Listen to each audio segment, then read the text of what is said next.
That effort turned deadly. At least 2 people were killed and hundreds were injured as clashes erupted at border towns between protesters and military forces loyal to Nicolas Maduro.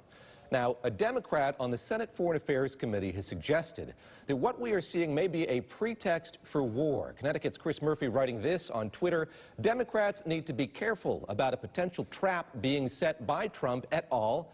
In Venezuela. Cheering humanitarian convoys sounds like the right thing to do, but what if it's not about the aid? What if the real agenda is laying a pretext for war?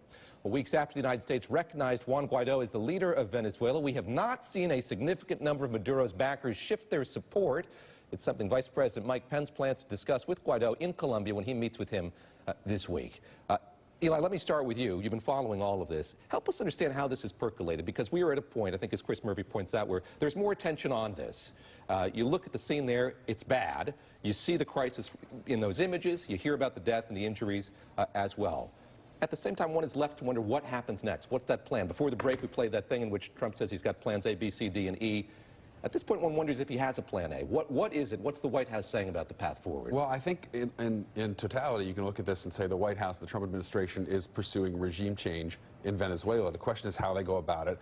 Another question is why. Right. Why this country? Why this dictator? Is the oil a factor? What are the reasons? But, you know, I think if you step back, you can see, and the conversations that I've had with people around the National Security Council say, look, we don't want armed conflict. We don't want to have to send in troops. We are trying to put increasing pressure on Maduro, trying to rally the international community. This is one of those issues, a rare issue on foreign policy, where the administration believes that it has a broad global consensus behind it. They think that the countries in Europe are supportive. 40-plus countries. Yeah. And they believe that in the U.S. that there's broad popular support against Maduro. They think it's an issue that plays well in Miami and in Florida looking towards 2020. But, you know, John Bolton doesn't accidentally write on his notepad and show it to people at a press conference, 5,000 troops to Venezuela on accident. So I think they want that threat to be out there. And I think it's reasonable at this point for people in Congress to be asking, you know, how likely is that? And is that something we really want to do? Because if you start applauding the administration's first and second steps, how do you explain Suddenly it? You're someplace else. Yeah. All right, Secretary of State Mike Pompeo just did an interview with Fox News Sunday. Let's take a listen to what he had to say about this issue, about Venezuela. The Venezuelan people are speaking loudly and clearly. They understand that Juan Guaido is the legitimate president of their country. We're supporting that. The Lima Group, the OAS, European countries all around the world have seen the devastation that's been wrought in Venezuela by this sick tyrant, Maduro, who's denying food to starving Venezuelans and medicine to sick Venezuelans, burning trucks with... This is the worst of the worst of a tyrant. Ellie, he's right about a lot of that, and as I listen to him, I can't help but draw this parallel to the rhetoric that we heard about the border wall, about that emergency. We deny medicine. Things have been bad in Venezuela for a long time to as well. Venezuelan people, if they happen to try to cross the Rio Grande. No. I applaud Chris Murphy because he's doing something that no Democrat had the stones to do in the lead up to Iraq, okay?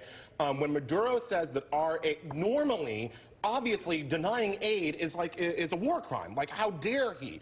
When Maduro says that he's denying aid because it might be a plot or a ploy by the U.S., who doesn't believe him?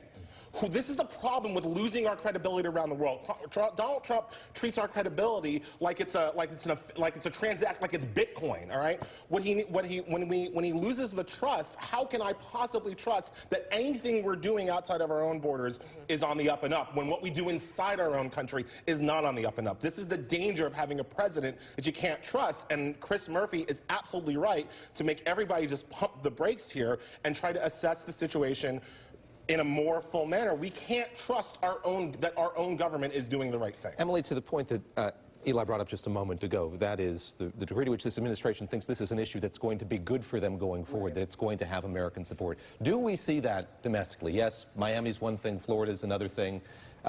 Does this have broad-based appeal, us getting more and more and more and more involved in Venezuela? Yeah, I was just thinking about that. As you said, you know, like, why this one? First of all, it seems like Trump, he hasn't met an authoritarian dictator that he doesn't like.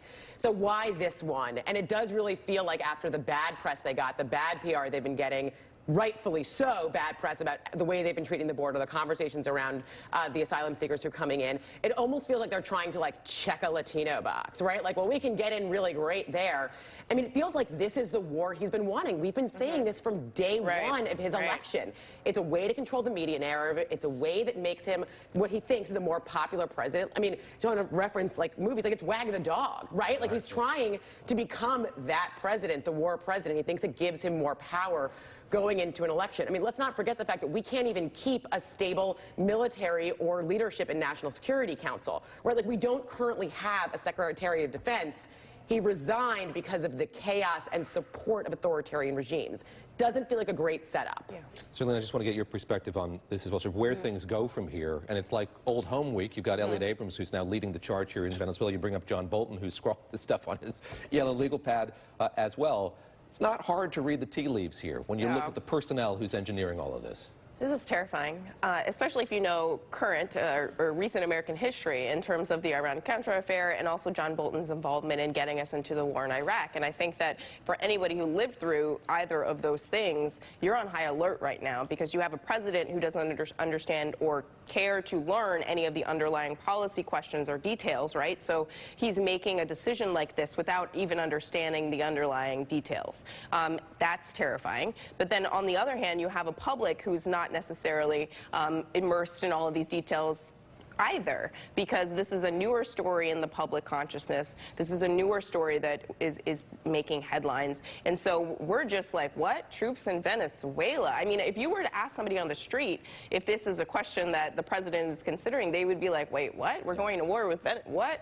And so I think that, you know, the American public needs to be educated on exactly what's going on there, but also the history of American involvement and interference in Latin America to really fully get a fulsome understanding of the dangers and the precarious position that we're in right now, because the president doesn't care about the details, and when we're talking about military conflict, you have to understand those things. All right, we'll come back here in just a moment. We are less than a year away from the Iowa caucuses, and the Democrats are hitting the ground running with several 2020 hopefuls on the campaign trail today. As Kamala Harris sits down with our own Joy Reid, more on that interview coming up next. Let's be honest. Dealing with your insurance shouldn't be more frustrating than the accident itself. That's why Esurance makes it simple. Just take some pics, go to sleep, wake up, grab a bite, maybe some rice.